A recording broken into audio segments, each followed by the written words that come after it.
আসসালামু আলাইকুম এভরিওয়ান। আলোর বাঁধন গল্পের ৪৮ নাম্বার পার্ট। তোর বেশি কথা না বলে চলুন গল্প শুরু করে দেই। আলো কোনো জবাব দিল না। আধার চোখ বুজে লম্বা শ্বাস নিয়ে নিজের শুকনো ইচ্ছেটাকে দমিয়ে রেখে চুপচাপ সরে গেল। আলো আড়ালে দীর্ঘ নিঃশ্বাস ছেড়ে নিচ থেকে ওড়না নিয়ে শুইলে জড়িয়ে সোজা ওয়াশরুমে চলে যায়। তারপর ফিরে এসে মানুষটাকে দেখতে না পেয়ে আলোর খারাপ লাগলো। সে ইচ্ছে করে তখন বাধা দিতে চায়নি, কিন্তু তার হাতে কোনো উপায় ছিল না। আলো আবার দীর্ঘ নিঃশ্বাস ছাড়ল। লোকটা নিশ্চয়ই রেগে আছে তার উপর, নয়তো বিরক্ত হয়েছে। সে আস্তে ধীরে হেঁটে বিছানায় গিয়ে আধশোয়া হয়ে শুয়ে পড়ল। হেডবোর্ডে মাথা ঠেকিয়ে চোখ দুটো বন্ধ করে নিল। কিছু সময় পর পেটের উপর গরম কিছু অস্তিত্ব অনুভব করে চকিয়ে তাকায়। আদার হট ব্যাকের দিকে ইশারা করে শান্ত গলায় বলল, এটা পেটে ধরে রাখো, আরাম পাবে। আলো বাকরুদ্ধ হয়ে যায়। সে অবিশ্বাস্য চোখে মানুষটার দিকে তাকিয়ে রইল। একসময় জানতে চাইল, আপনি কিভাবে বুঝলেন? আদার হাসলো, ঝুঁকে এসে কপালের মাঝে ঠোঁট ছুঁয়ে ফিসফিসিয়ে বলল, এই পুরো তুমিটাকে পড়তে শিখে গিয়েছি, সাথে তোমার চোখের ভাষা এবং মনটাকেও। একটু থেমে পুনরায় আওড়ালো, আমি খারাপ হলেও এতটা খারাপ নই যে তোমার কষ্ট বুঝবো না। আমার কাছে সবার আগে তুমি, তারপর বাকি সব। আলোয়াস আবারও লোকটার প্রেমে পড়ে উষ্টা খেয়ে পড়ল। এই পচা ছেড়কে এত ভালো হতে কে বলেছিল? হ্যাঁ, সে যে প্রতিবার লোকটার প্রেমে পড়ে মুখ থুবড়ে পড়ে যায়। এটা কি জানে অসভ্য পুরুষটা? মেয়েটা নিজের দিকে এক দৃষ্টিতে তাকিয়ে থাকতে দেখে আধারের মনে দুষ্টু বুদ্ধি এলো। সে ঝড়ের বেগে মাথা নিচু করে শুকনো ঠুটে চুমু খেয়ে কামড় দিল। আলো পাশ থেকে পুতুলটা নিয়ে ছেলের গায়ে ছুঁড়ে মেরে চিল্লিয়ে উঠল, বদমাস লোক কোথাকার! আধা ঠোঁট কামড়ে হেসে 8 বক্স খুলে পেন কিলার নিয়ে এসে আলোর সামনে পানির গ্লাস ও ওষুধ বাড়িয়ে দিয়ে বলল, খেয়ে নাও। আলো ভদ্র মেয়ের মতো ওষুধ খেয়ে নিল। আদার গ্লাসটি টেবিলের উপর রেখে চুপচাপ পাশে এসে শুয়ে পড়ল। আলো কিছুক্ষণ বসে থেকে স্বামীর বুকের উপর মাথা রাখল। আধার অর্ধাঙ্গিনীকে আলিঙ্গন করে চুলে বিলি কেটে দিতে দিতে বলল, ঘুমাও, আপনাকে কিছু বলার ছিল, আজ নয় কাল শুনবো। কিন্তু ইস, কোনো কিন্তু নয়, এখন চুপচাপ ভদ্র মেয়ের মতো ঘুমাও, নয়তো বেলকনি থেকে ফেলে দিয়ে আসবো। আলো চোখ মুখ কুচকে পাশে ফিরে বিড়বিড় করে বলল, আপনি খুব খারাপ।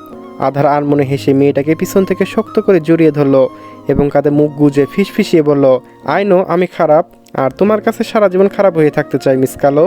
আলোর ঘুম ভাঙলো দুপুর বেলায়। এতে মেয়েটা বেশ বিরক্ত। এতদিন ভার্সিটিতে যেতে পারেনি, পড়ালেখা সব ভুলে বসেছে সে, আর আজ আবারও যেতে পারলো না। মানুষটা তাকে ডেকে দেয়নি, যদি ডাকতো তাহলে কি আর এইভাবে নাকে তেল দিয়ে 1 মাসে ঘুমাতো? মোটেও না। আলো একরাশ বিরক্ত নিয়ে ওয়াশরুমে গেল।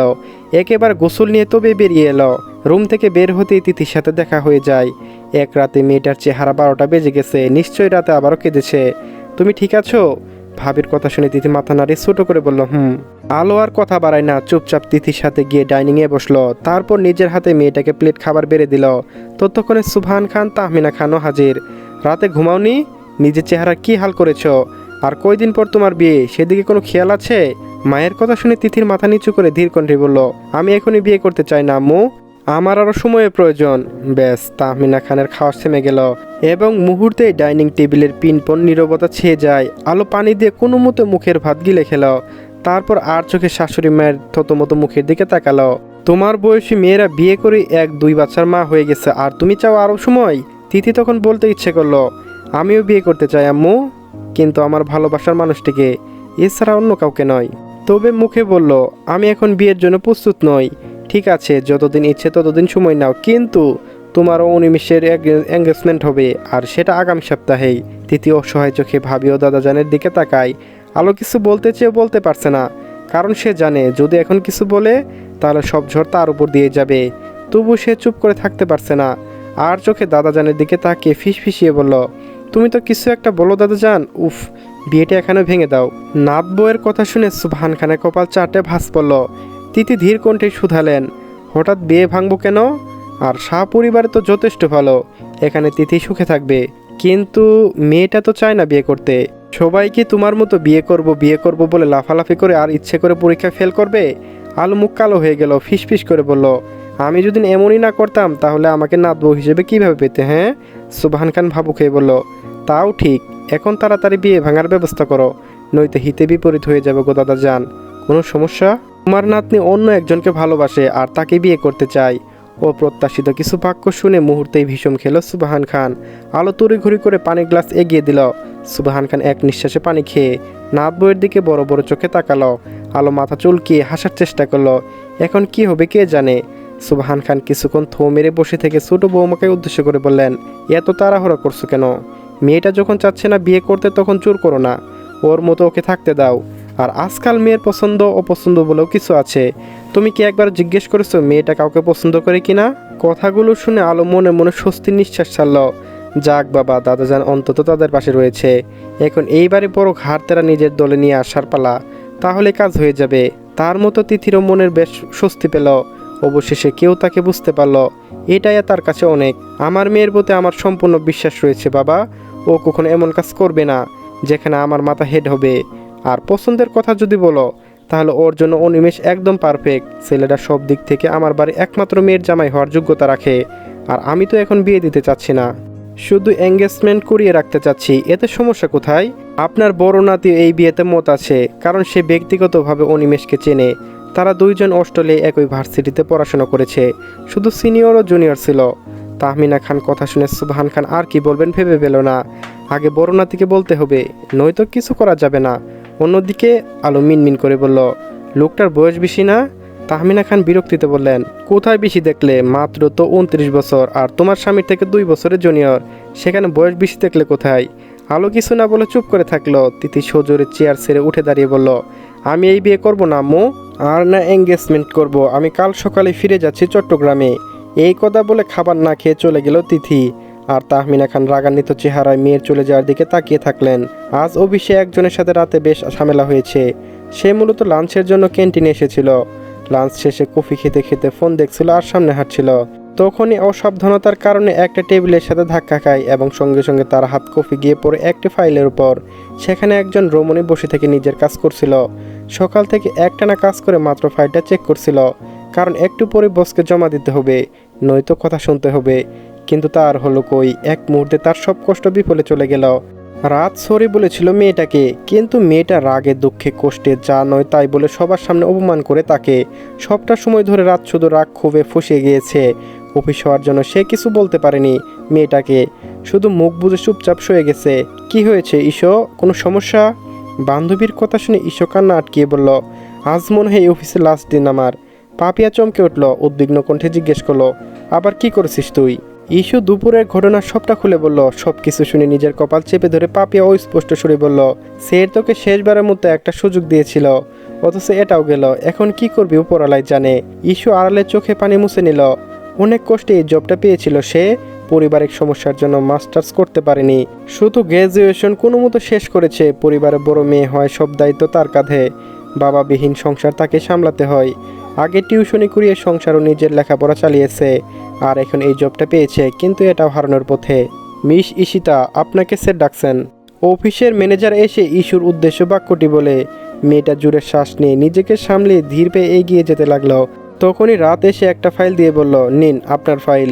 ঈশিতা চমকে উঠল, তড়িঘড়ি করে ফাইল নিয়ে চেক করে দেখলো সব কাজ কমপ্লিট করা আছে, এমনকি তার কাজের থেকে এটা কয়েক গুণ নিখুঁত। ঈশিতাও বিশ্বাস কণ্ঠে শুধালো, এটা আপনি করেছেন? নো, আপনার বয়ফ্রেন্ড এসে করে দিয়ে গেছে। এই কথা বলে রাত হুনহুনিয়ে চলে যায়। মেয়েটা সামান্য ধন্যবাদটুকু দিতে পারল না, তবে সে এসব না ভেবে জলদি বসের কেবিনে চলে গেল। আলো নাস্তা প্লেট সাজিয়ে নিয়ে রুমে এসে টি টেবিলের উপর রাখলো এবং খেয়াল করলো মানুষটা গোসল নিয়ে বেরিয়েছে। আদার তোয়ালে সোফার উপর রেখে ড্রেসিং টেবিলের সামনে দাঁড়ায়। তখন অনুভব করে এক জোড়া কোমল হাত তাকে জড়িয়ে ধরেছে। আদা ঠোঁট কামড়ে হেসে হাতের উপর হাত রেখে বলল, আজ সূর্য কোন দিকে উঠেছে? আলোর কোনো জবাব দিল না। সে আগে মতোই পিছন থেকে স্বামীকে জড়িয়ে ধরে পিঠে মুখ গুজে আছে। একসময় জিজ্ঞেস করলো, ভালোবাসায় কি বিশ্বাস করেন? আধার বিছানায় বসে আলোকে নিজের এক রানের উপর বসিয়ে নিয়ে শান্ত গলায় বলল, আগে যদি এই প্রশ্নটা করতে তাহলে উত্তর আমার না হতো। আর এখন? এখন হ্যাঁ, আমি বিশ্বাস করি ভালোবাসায়। আলো ঠোঁটের কোণে হাসি ফুটল। সে দুহাতে স্বামীর গলা জড়িয়ে ধরে গালে টুপ করে চুমু খেলো। আদার শুরু চোখে তাকিয়ে সন্ধিহান কণ্ঠে শুধালো, তোমার মতলব আমার ঠিক লাগছে না। কথায় আছে অতি ভক্তি চুরের লক্ষণ। আলো মুচকি হেসে মানুষটার গালে হাত রেখে জানতে চাইল, ভালোবাসেন আমায়? আধার ঝুঁকে এসে ঠোঁটে শক্ত চুমু খেয়ে ফিসফিসিয়ে বলল, একটু না। আলো নিঃসন্দেহে হেসে মাথা ঠেকিয়ে বলল, আমি যদি আপনাকে কাছে কিছু চাই তাহলে দিবেন? এই কথা শুনে আধারের মনটা খোঁজ করে উঠল। সে গম্ভীর কণ্ঠে বলল, আমার থেকে কখনো মুক্তি পাবে না। আপনার মুক্তি চাই না, আমি সারা জীবন আপনার কাছে থাকতে চাই। আধার মনে মনে স্বস্তির নিঃশ্বাস ছাড়ল। সে তো এক মুহূর্তের জন্য ভয় পেয়ে গিয়েছিল। বলো, কি চাই তোমার? তোমার সাধ্য থাকলে অবশ্যই এনে দিব। আলো একটু সময় নিয়ে বলে উঠল, তিথির বিয়েটা ভেঙে দিন। ও অন্য একজনকে ভালোবাসে আর তাকে বিয়ে করতে চাই। কিছু কিছু অনাকাঙ্ক্ষিত ঘটনা এবং অপ্রত্যাশিত বাক্য মুহূর্তে ব্যক্তিকে থমকাতে থমকাতে ও স্তব্ধ করতে বাধ্য করে। ঠিক তেমনই আজ আলোর মুখ থেকে ছোট বোনের ব্যাপারে এমন কথা শুনে আধার কয়েক মিনিটের জন্য বাকরুদ্ধ হয়ে যায়। মেয়েটার কোমর আঁকড়ে ধরা হাত দুইটা ঢিল হয়ে গেল। আলো নিজের ব্যালেন্স ঠিক রাখার জন্য মানুষটার টি শার্টে কলার খামচে ধরল। খেয়াল করলো লোকটার চোয়াল শক্ত হয়ে উঠেছে, সাথে চোখ দুটো সাদা অংশ লাল হয়ে ধারণ করেছে। আলো হঠাৎই বুকটা ধক করে উঠল। তাহলে কি সে ভুল জায়গায় কথাগুলো বলল? কিন্তু একটু আগে তো তিনি বলেন যে উনি ভালোবাসা বিশ্বাস করেন, তাহলে এখন এসব অস্বাভাবিক রিয়াকশন কেন? আলোর ভাবনার মাঝে আদার তাকে বিছানায় রেখে দ্রুত পায়ে রুম থেকে বেরিয়ে গেল। আলো হতবাগের মতো কয়েক সেকেন্ড বসে থেকে মুহূর্তে দৌড়ে বাইরে যায়। এই তিথি, দরজা খোল। আদার বোনের রুমের সামনে দাঁড়িয়ে থেকে দরজায় নক করছে, কিন্তু ভিতর থেকে কোনো রকম সারা শব্দ এলো না। আর না মেয়েটার দরজা খুলে দিল। আধারে মনটা অস্থির হয়ে যায়, চোখের পাতায় পুরনো স্মৃতি ভেসে উঠেছে। সে হাঁসফাঁস করতে করতে আরও কয়েকবার ডাকলো বোনকে, কিন্তু ফলস্বরূপ আগের নেই শূন্য। অন্যদিকে আধারে চিল্লাচিল্লি শুনে তাহমিনা খান ও সুবহান খান হন্তদন্ত হয়ে দোতলায় উঠে এলেন। ততক্ষণে আলো এসে পাশে দাঁড়িয়েছে। আধারের পক্ষে আর ধৈর্য ধরা সম্ভব হলো না। দরজার কাছ থেকে আলোকে জোরে সরিয়ে দিয়ে সে চোখের পলকে দরজা ভেঙে ফেলল।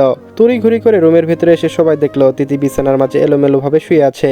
আধার ছুটে এসে বোনের দুই গালে হাত রেখে ডাকতে শুরু করলো, কিন্তু মেয়েটা চোখ মেলে তাকালো না। চলবে গাইস, গল্পটি কেমন হচ্ছে সবাই জানিয়ে যাবেন। আর সকল এইচএসসি পরীক্ষার্থীদের জন্য শুভকামনা রইল। তা আশা করছি তোমরা খুব সুন্দরভাবে পরীক্ষা দিবে এবং ভালো রেজাল্ট করবে। তোমাদের জন্য দোয়া এবং ভালোবাসা রইল।